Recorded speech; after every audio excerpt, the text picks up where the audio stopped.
Today we're going to talk about trach care. The first thing you need to do when you're about to do trach care is to make sure you know the most updated facility protocol.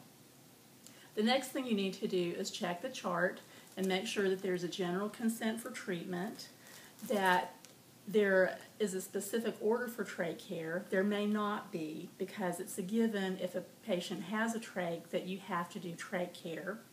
You need to check for allergies, and you need to check previous assessments of the tracheostomy site.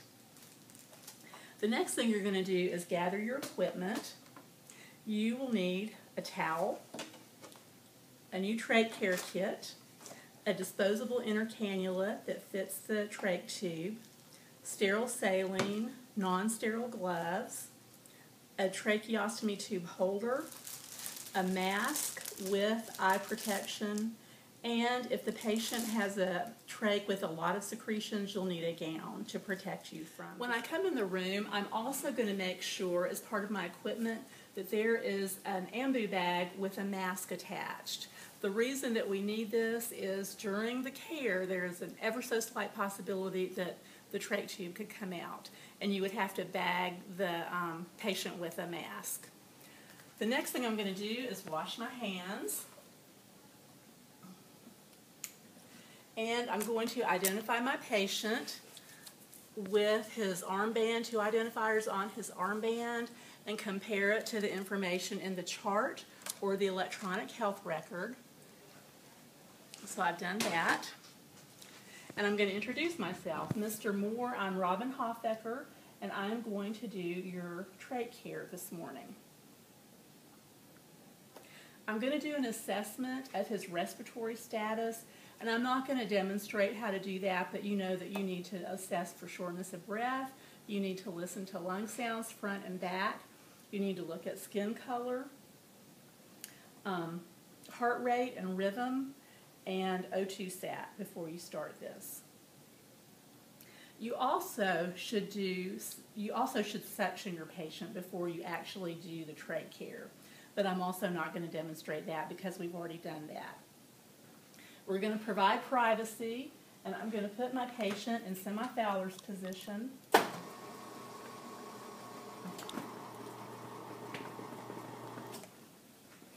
going to put the side rail down so it's easy for me to get to him.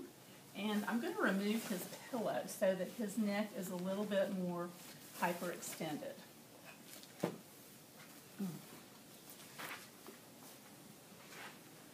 I'm going to cover him with a towel so that the secretions don't get all over his gown. At this point, I would put on my mask with face shield, a gown, and non-sterile gloves. I'm not going to put on the mask with face shield because you wouldn't be able to hear me talk anymore. And I'm going to carefully remove the gauze that's in place underneath the tracheostomy tube. And as I take it out, I'm going to note the quantity of drainage, the color, and the odor of the drainage. And then I'm going to dispose of this. After I've removed the gauze, I'm going to take off this pair of gloves, cleanse my hands again, and open the disposable inner cannula package, but I'm not going to take the disposable inner cannula out of the package yet. I'm going to put on a new pair of gloves, non-sterile gloves.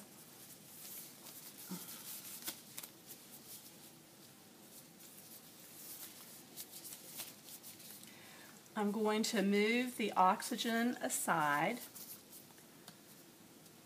holding the faceplate of the trach tube. I'm going to take out the disposable inner cannula, the old one. I'm going to dispose of it, and I'm going to carefully take the new one out of the package, not touching the tube part, only the outside, and carefully slide it into the trach. So now I've changed the disposable inner cannula. One thing that you need to know about trach care is that as you manipulate the trach, that stimulates the cough reflex, and so during this whole process, your patient may be coughing a lot, and particularly if it's a fresh trach or if they have an infection, a lot of secretions may be coming out during this time. I'm going to remove these gloves and put the oxygen source back in place.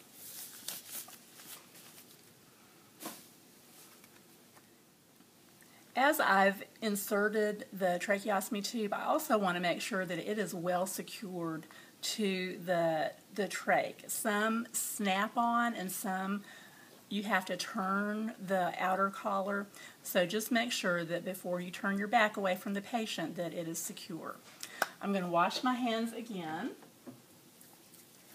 And I'm going to open my trach care tray. After I've opened the tray, I'm going to remove the gloves and set these aside. And I'm going to carefully lift out the sterile drape by the corner, open it, and place it on the table so that I have a sterile field.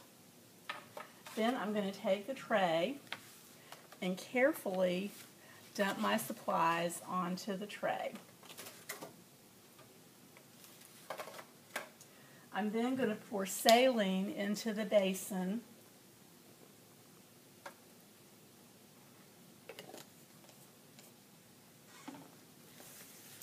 And then I'm going to put on my sterile gloves. After I put my sterile gloves on, I'm going to arrange the supplies on my sterile field so that everything is easy to get to the way I want it. And the things that I'm going to use for this part of trach care are the sterile gauze and the cotton-tipped applicator. Before I put on my sterile gloves, I arranged the basin so that it will be easy to have access to, and I also have the table, if you'll notice, so that I don't have to turn my back to my sterile field. The next part of this is to clean around the stoma of the trach tube. I'm going to designate my left hand, because I'm right-handed, as my dirty hand. So with my dominant hand, I'm going to pick up a cotton-tipped applicator, dip it in saline. I'm going to, with my non-dominant hand, move the oxygen source aside and hold the trach tube in place while I clean around the stoma. And you can see that it's really hard not to touch anything with my sterile hand, but this is skin. I'm going to clean several times, and I'm going to use a new cotton tip applicator or piece of gauze each time I clean around the stoma. After that, I'm going to take a piece of gauze and clean around the plate of the trach tube, because a lot of times that becomes very crusty with secretion, dried secretions. And then I'm going to put the oxygen source back in place. It's really important to maintain oxygenation while you're doing this procedure. My sterile gloves obviously are no longer sterile because I've touched secretions and skin, so I'm going to dispose of them. And I'm going to put on a new pair of non-sterile gloves, wash my hands, and I don't have to worry about my sterile field anymore. It is no longer a sterile field. I'm going to put on non-sterile gloves. And the next thing I'm going to do is put a new piece of gauze underneath the faceplate of the trach tube.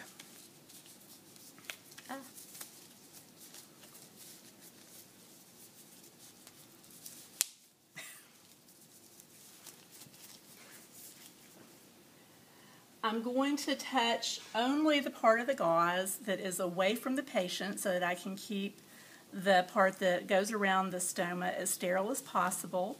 Again, I'm going to move the oxygen source to the side and slide this piece of gauze underneath the faceplate of the trach tube.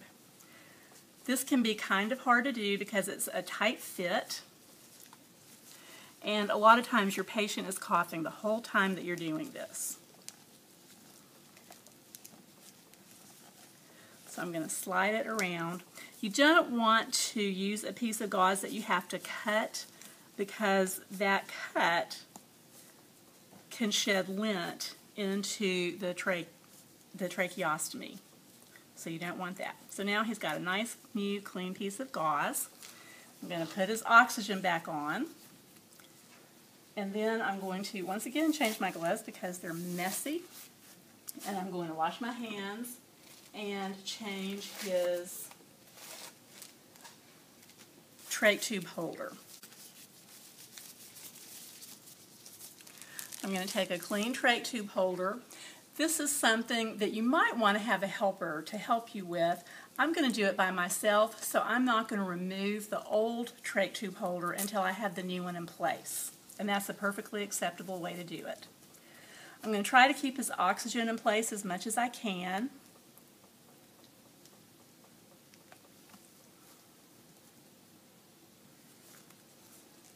This is Velcro, so it's pretty easy to do. You might use the twill tape that's in the Trach Care kit,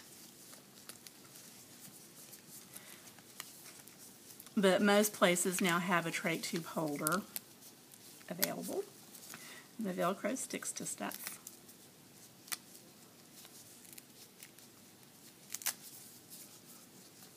Slide that in place and fasten it down. Ah!